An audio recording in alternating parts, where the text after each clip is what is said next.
So this right here is the Lepro TB1 Smart AI Desk Lamp. And if you ask me, I think that's kind of selling it short, because if you look at it, it's really a nice piece of desk art that could add to whether it's your office or if you're video streaming. Not only is it a really just cool and unique design, you have the option to move some of these rings around, the two inner rings.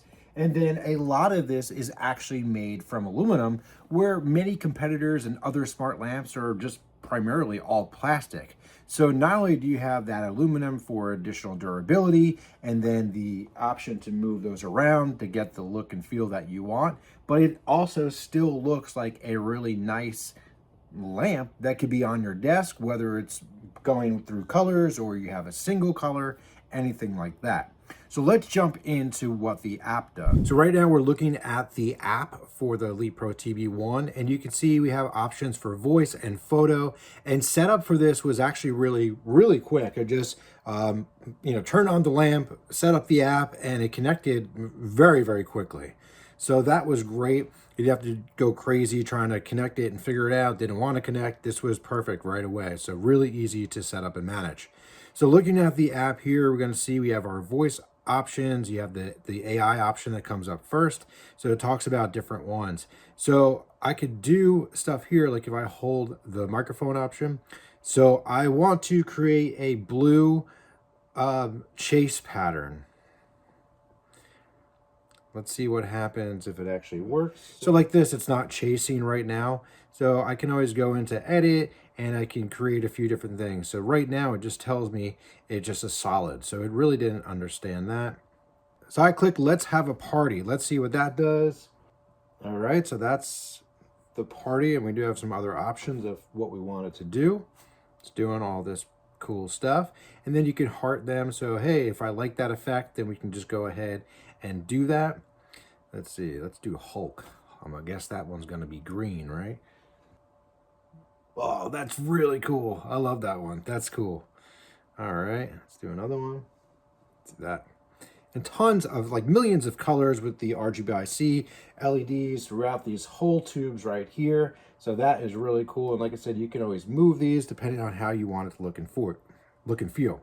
So then we have our DIY settings, and you can see it comes up with the color wheel here, and you can obviously create your own colors or pick some other presets. So if we want to do like a breathe where it's going in and out, go from the left to right.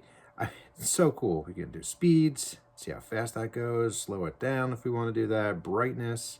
So you have a lot of presets even in here, but then you can also pretty much figure it out depending on the different areas of the lamp that you want to change different colors or actually remove stuff. So you could probably get somewhat of an image to work. So going back here, then we do have an option for a photo. So it says take or upload a photo to get lighting advice. So what that's gonna do, hopefully it's gonna match the room lighting. So let me just go ahead. We're gonna take a photo here, see what it looks like, and let's see what it says. Okay, so AI is generating my lighting. All right, so this is the lighting that it recommends based on the atmosphere I'm in. I love the blue, and then some other options, and we can always go in and edit it. Pretty cool. That's a cool, different feature. I don't think I've seen on other ones. And of course, we have music sync, so you can see it's responding to me. I've used this a few times as I'm playing music, but you can see how responsive this is. And then you can do different modes, of course, as we're talking. It could be good if you're like on a podcast or streaming. Some may say it takes away a little bit from you, but you can always do the sensitivity a little less. So it is still kind of picking up like a waveform. Pretty cool. We have a laser mode. Look at that. That's so cool. So while I do love the lamp and really foresee it staying on my tabletop to be in the background of videos just to add some of that color, I will say there are some caveats here, just like you have only a single button which turns it on and off. Now, being that that's there, you will always need the app to essentially update it to make the color pattern that you want, because there's really no other way to do it.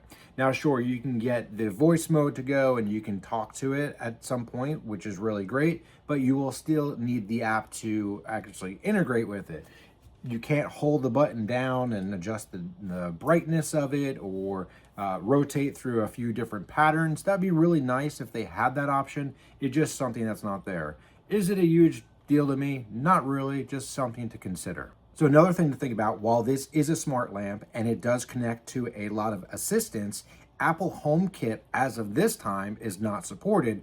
So you will need to use either Alexa or Google Home to control it if you want to use that type of method. So overall, what do I think about the Lepro TB1? Like I said before, I absolutely love it. I think it's a really great design. It's a good size. It's definitely a conversation starter. So if you have this on your desk or in your office, people will be like, what's that? I've already had that. People pointed it out in the back of me if I'm doing some live calls or something. Be like, what is that thing right there? That's pretty cool. And then you just keep in mind, if you want to be able to change it, you're just going to have to use the app to set it up. And there are tons of different presets that are in there. And of course, you can set it to do music or build your own using the AI. So overall, I really think this is a nice piece of AI desk art that I'm loving, and I think you will love too.